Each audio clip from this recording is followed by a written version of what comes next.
This is The Clash, where the real world clashes with a true Christian worldview.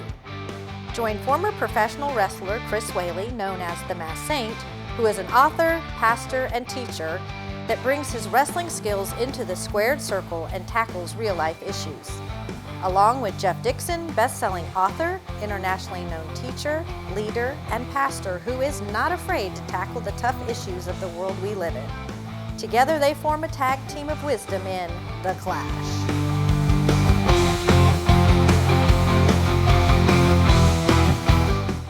Hi, welcome to The Clash, where we take a Christian worldview and allow it to clash, collide into the culture and world around us. And hopefully when we're done, we come up with about 30 minutes of entertaining, insightful, invigorating, expansive, and meaningful conversation that will change your life and hopefully you'll enjoy. I'm Jeff Dixon. I'm joined by the one, the only, the saint, Chris Whaley. How you doing, Chris? Doing good, man. Doing good. Hanging in there. Good. What are we talking about today? You know anything?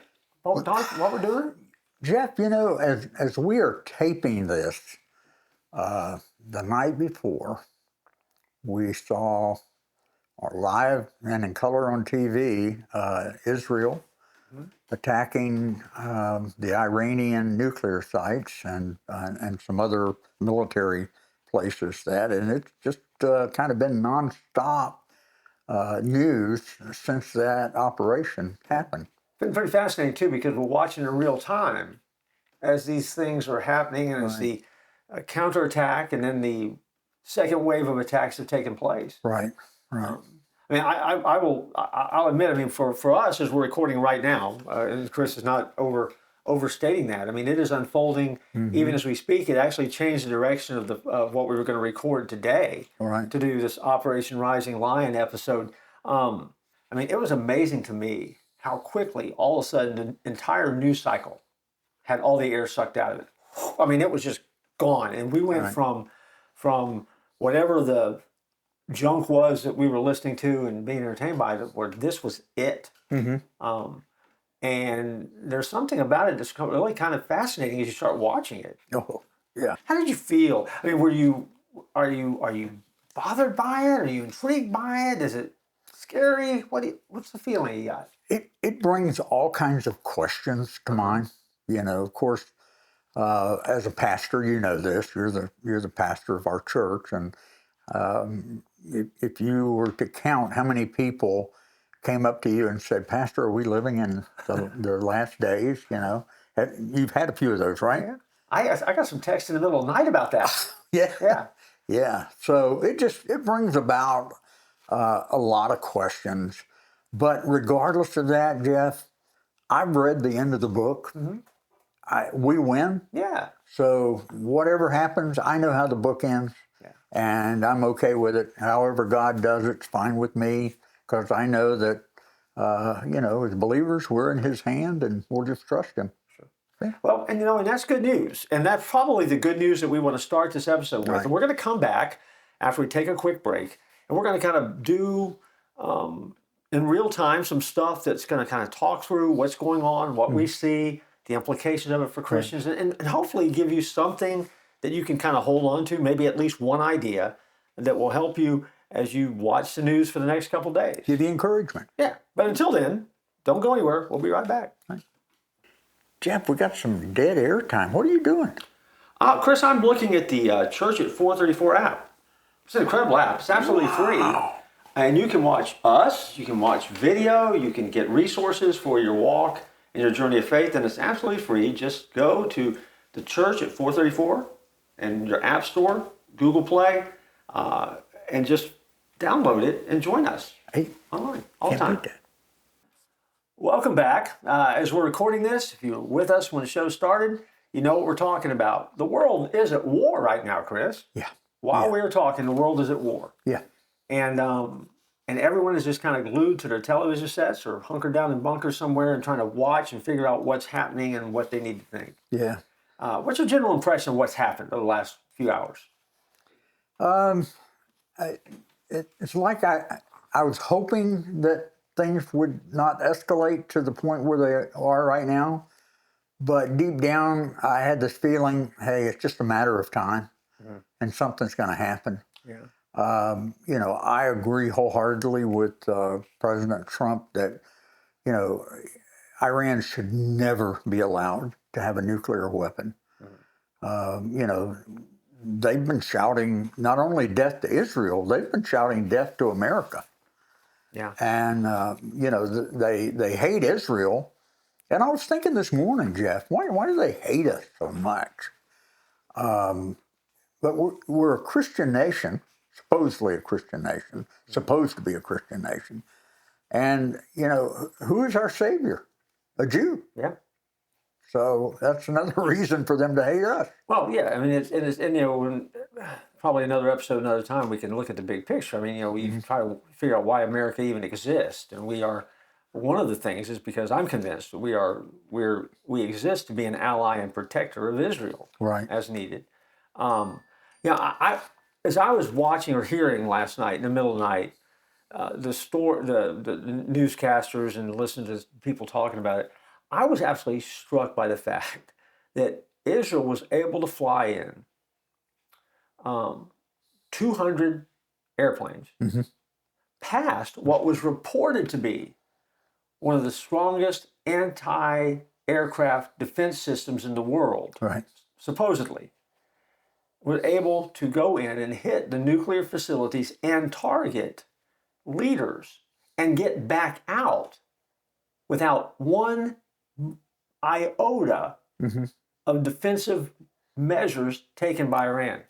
Well, I mean, they went in there, blitzed the place, and got back out, and there was no reaction. One of the things that, I heard last night on news, and I'm sure you did too, depending on which news source you had, was that they were receiving a lot of help from Iranians who do not want the current regime in power anymore. Oh, yeah. So, they probably had a lot of help in doing what they did last night. Well, again, I think it was a long time in the making and the planning. Obviously, Israel does have a track record of doing that. Go back to the pager, right? Excursion from earlier in the year where they deposited those pagers that blew up at the same time on people.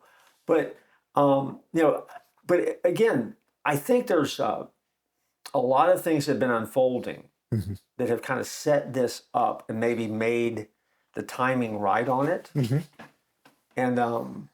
And I think that that's something that sometimes, gets lost. But if you think about it, back in October, a year ago, when Israel was kind of drawn into that war in Gaza, right, with Hamas.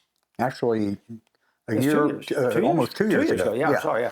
Where they were drawn into that war by Hamas. What has happened over that past 2 years is that Hamas has been greatly weakened, no matter how blustery they get. Oh yeah. They have weakened them. And if you go back and you start looking at some of the historical things that have happened over the past 2 year period, Israel has very much been picking off some of those proxies that Iran normally would have said, hey, we're not going to attack them, but you attack them. I mean, and so part of what's happened, I think, if much as anything else, is just timing. All right. They have set the stage. They teed it up. They've got some of those proxies that are no longer as strong as they used to be, or just shadows of themselves.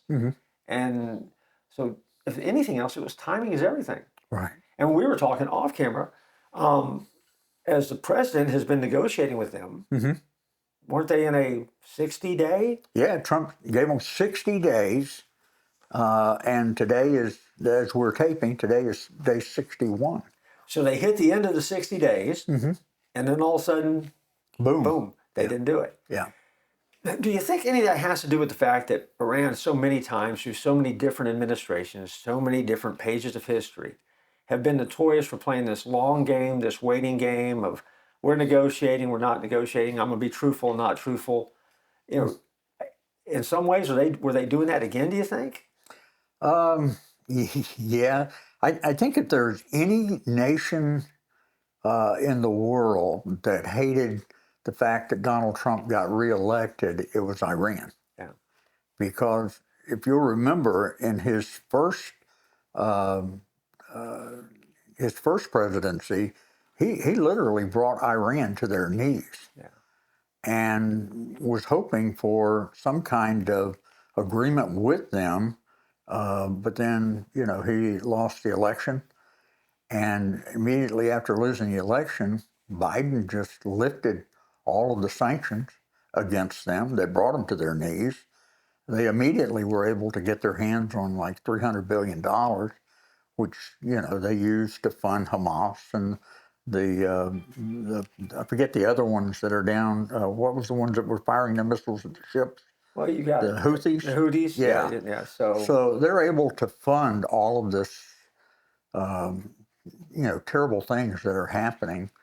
So, yeah, would you say it's a coordinated effort? well, yeah, I would. I mean, I think if the first if one factor might have been the fact that Israel has weakened a lot of their enemies. I think another factor in this timing being right is because of the administration that's currently in Washington. I mean, a new player is definitely in town. I think the relationship between Trump and Netanyahu is pretty well documented. And I think it is possible for Israel certainly to act alone. But I also think that as their strongest ally, we're going to hear what's going on. We were also talking, I told you I called out and reached out to one of our sources. Go figure, we got sources. Anyway, our sources in Jerusalem today from a bunker was sharing the fact that, as it's being reported there, the U.S. was very much aware that this was going to unfold. They were very much aware of when it was going to unfold. And so even as the official statements we're hearing out of Washington, from the president, from the administration, are all towing the same company line that they were not involved. True. Were they aware? Yes. Was the timing on purpose? Yes. And was this 60-day negotiation designed to maybe lull Iran into this false sense of security? Because it's never happened this way before. And the belief, at least out of Jerusalem at this time, is that that's exactly what happened. Yeah. And so very, very, very calculated, very much due to the fact that Iran just can't have a nuclear weapon, and they're much closer to it than anybody ever thought. Right.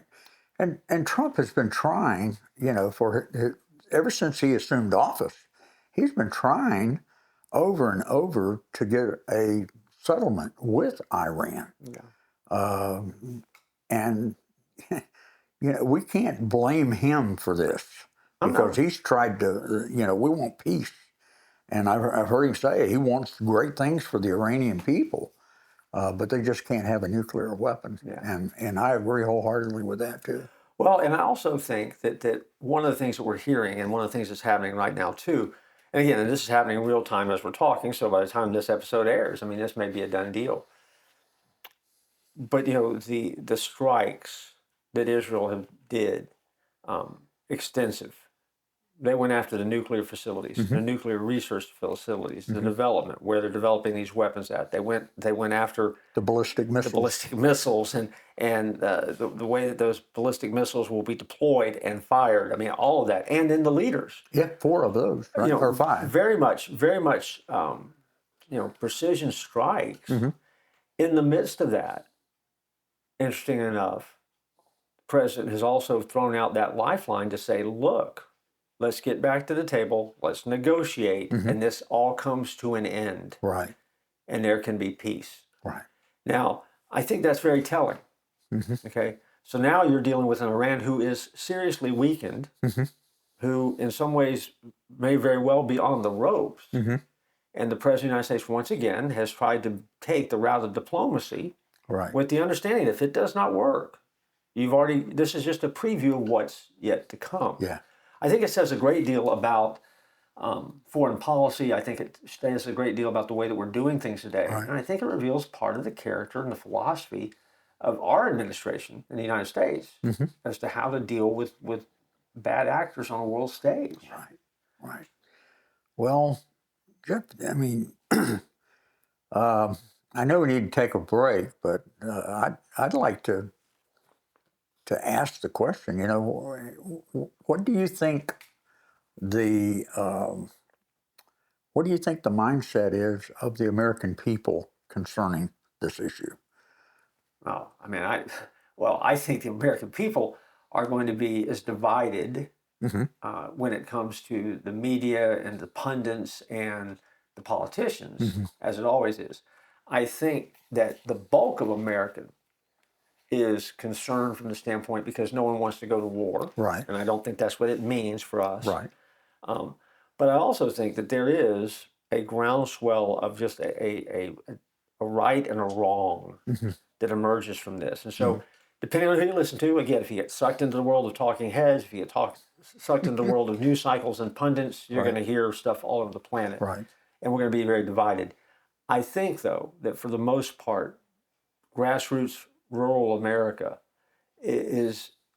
I think there is a sense of understanding and inevitability that this day was going to come. Now, I could be wrong about that. No, I think you're spot on. Okay. I really do. We do need to take a break, but what we're going to do is come back after the break and probably do the most important thing we can do. Let's talk about how we as followers need to view this, what kind of lens we need to put on so we can understand it, so we're not scared, so we're encouraged, and we can also have some truth to hold on to that will help us do this time in this page of human history. Absolutely. All right. We'll be right back. We haven't talked in a while. What have you been doing? Well, I appreciate you asking me, Chris, because, interesting enough, I have a new book coming out. That's right.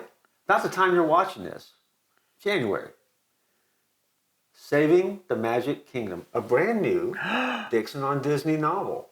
Coming out, brand new publisher, Magic Press Publishing, over-the-top adventure, happening at Walt Disney World. So yeah, I've been writing a book and it's coming out and I'm excited about it. I hope our folks will take a moment and go out to the favorite bookseller or check it out on Amazon. As a big fan of Dixon, I've read your other novels and they are super. So don't forget to get this one. That's right. Now I'll pay you as soon as we're done with this advertisement.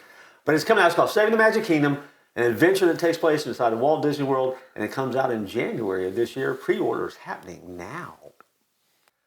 Hey, welcome back. We're in the midst of recording an episode where we're talking about what's happening right now in Israel and Iran.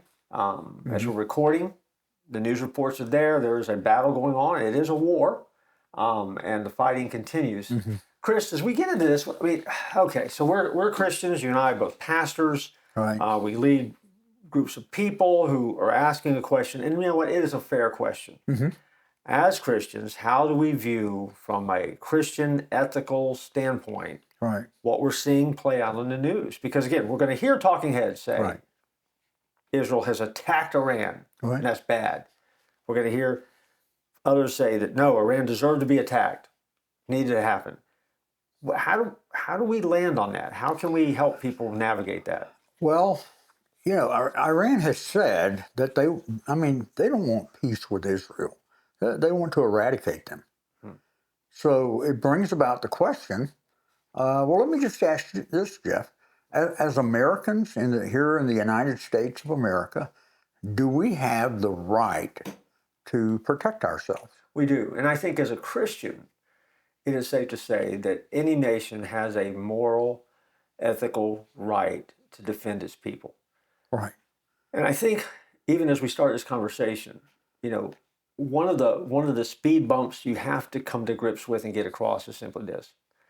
If we were talking about a situation where there was peace in the Middle East and Israel just randomly attacked Iran, then of course at that point I think you have to stand and you have to condemn it and say, you know, what are you thinking? What are you doing? But that's built upon the false notion that there's peace in the Middle East. And there's not. There's never been peace in the Middle East. It is not at peace at all. No. And as you mentioned, I mean, we've got a nation over there, Iran, who has threatened to destroy and obliterate Israel and America. So you've got to get over that speed bump. So this is not an attack on a peaceful nation at a time of peace. It's not grounded in vengeance. No. It's grounded in justice. It's grounded in justice. Right. And it's grounded in justice for protection, and there's a sense of rightness about that. I mean, and that, that's uncomfortable for followers sometimes. I mean, for some folks who have have followed Jesus. I mean, I get it. There can be a struggle there. Right. And maybe some of our audience is struggling with it. But again, I think it bears repeating what you said. This is not about vengeance. Yeah. This is about rightness. You think Israel's done everything they could to try to garner that peace that they have been seeking? Well, I think Israel's got a pretty strong track record of giving up a lot of land and a lot of concessions. Right. Under this idea of we'll live at peace. Right. Which again is, man, that's like eating cotton candy. You know, it's not real. It doesn't last. It doesn't stick with you. And it hasn't helped. No, it doesn't help. And this concept of trying to live at peace, I think gets a little bit wonky, because if you decide, okay, I have to wait for someone to attack me before I can go back and attack them. I mean, there's going to be there's a doctrine of first strike in there somewhere, right? I mean, you have to calculate, you have to decide, right, and you have to know when it's time to go. Or the aggressor always gets the first shot in. How's that work in wrestling?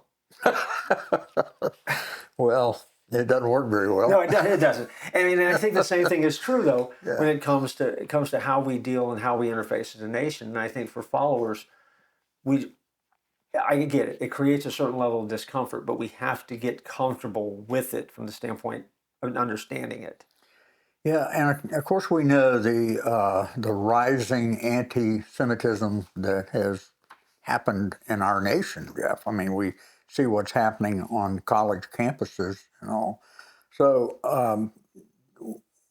is it best to just sit back and do nothing, or does a nation have the right to look into the future and prepare for situations? And I think Israel has done that. I agree. I mean, yeah, I think it's, and I think you have to take an honest look at Iran. Iran as a regime has proven over numerous presidencies and administrations that they cannot be trusted. They operate out of chaos and confusion. And so fast forward then, if you're their next door neighbor, can you trust this habitual lying regime to become the possessor of a nuclear weapon? Yeah. Why are so many Iranians trying to get out of Iran also? Sure, of course they are. So many of them trying to get, when I was in Texas in my last 3 years in wrestling, I wrestled an Iranian. And I had the opportunity to talk to him in the dressing room, and I said, why did you get out of Iran, man? He said, nobody wants to live there. Yeah. I mean, this is an Iranian that said that. He said, it's a terrible situation. You live in constant fear. And I'm just so glad as Americans that we don't have to deal with what those people deal with. And I can understand why that some of them are trying to help the Israelis also. Sure. Well, I think again, there are going to be some that are going to hear this and go, well, I completely disagree with you, yo-yos, and what you're saying. And that's okay. Yeah, that's what happens with yo-yos. You're up and down. But, Romans 13, if we're going to get biblical here. Yeah. Romans 13 lays the foundation that a government exists to restrain evil, to protect the innocent, right, and to sometimes bear the sword. That's what the Bible says. Yep. We didn't make that up. It's not a license to greenlight violence, but it's a sober acknowledgement, I think, of the state's responsibility in a world where evil regimes do exist. Yeah. And I think this is one of those times that Romans 13 concept comes into play. And I think that's biblical. We don't, I mean, again, people get nervous about, God and country and putting God in governments and things like that. But I mean, the Bible does speak to these kinds of issues. Right. And so that's what the Bible lays out as a responsibility role of government. So in some ways you have to then ask yourself the question, and so is Israel doing that?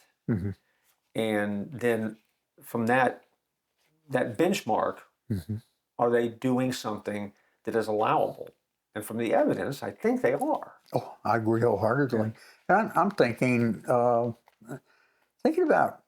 if Iran were allowed to get that nuclear weapon, What do you think that would do to the Middle East? Oh, I think it would. And I don't mean this in a funny way. It would light up the Middle East. Yeah. Because at that point, then the balance of power, tilts in a way that it hasn't before. And so Iran having a nuclear weapon with the people that they have threatened, and it only takes one. Yeah.